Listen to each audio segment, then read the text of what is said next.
I rise today to request that we adjourn in memory of Hedy Orden, who passed away earlier this week at the age of 93.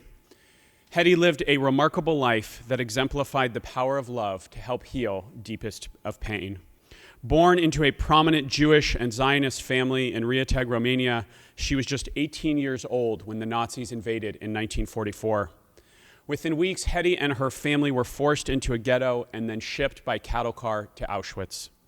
Much of her family was killed immediately, but Hedy and her mother defied all odds to survive.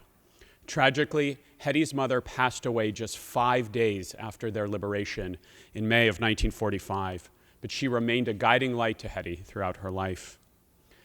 After the war, Hedy returned to Romania, and within a few months, she met her beloved Ted, who proposed to her after only 30 minutes.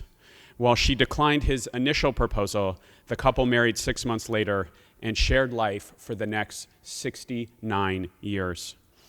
Together, they raised 3 daughters and established a large and loving extended family that includes my close friend and a great leader in the Los Angeles Jewish community, Brian Burkett, who became engaged only shortly before Hedy passed. In 1958, Ted and Hedy and their then 2 daughters seized an opportunity to escape from communist Romania and eventually immigrated to the United States. Hedy began working just 10 days after her arrival in Los Angeles, and in 1960, the couple opened a modest service station in Bellflower, California. It was the first outpost of a business that would eventually grow to become the largest private, independent owner and operator of service stations on the West Coast of the United States. Ted and Hedy were forever grateful to the United States and used their success to benefit the community. Among other involvement, they generously supported numerous philanthropic and charitable organizations, including Cedars-Sinai Medical Center, the LA Opera, the Music Center, the Jewish Federation of Greater Los Angeles, Sinai Temple, the Jewish National Fund, and AIPAC.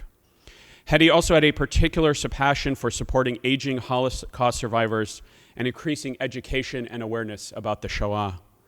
She also derived great joy from the many young people who met their future spouses at the Ted and Hedy Orden Friday Night Live program at Sinai Temple. As her daughter Martha reflected at the funeral, Hedy defined grace, steadfastness, courage, empathy, and kindness, and she viewed the years after surviving the Holocaust as a gift that she never took for granted.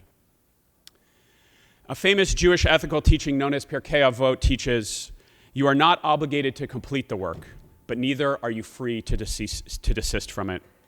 Hedy Orden's remarkable life reflected that wisdom, and her legacy is a large, loving, and deeply committed family that is committed to carrying on her work. Hedy will be deeply missed, but her memory will be a blessing for California, for Israel, and for our Jewish community. I respectfully request that we adjourn today in her memory. Thank you, Mr. Gabriel. Mr. Bloom, you are recognized on this adjournment in memory. Thank you, Madam Speaker.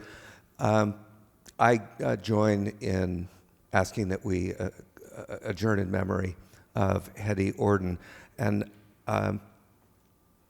the member from San Fernando Valley asked me if he could do this adjournment because he's a personal friend of the family who happen to live in my district. And the simple thing that I want to add to the very eloquent adjournment in memory that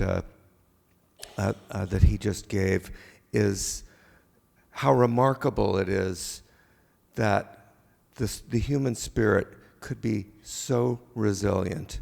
And in truth, Hedy Orden is not the only individual who survived the death camps of Germany and went on to live a fulfilling and valuable life. A life that added to her family, that added to her community. This story is repeated over and over and over again following the ashes of the Holocaust. And so as we adjourn in her memory, I want to ask you to think about her, of Hedy Orden, as a symbol of what can be and how resilient the human spirit can be.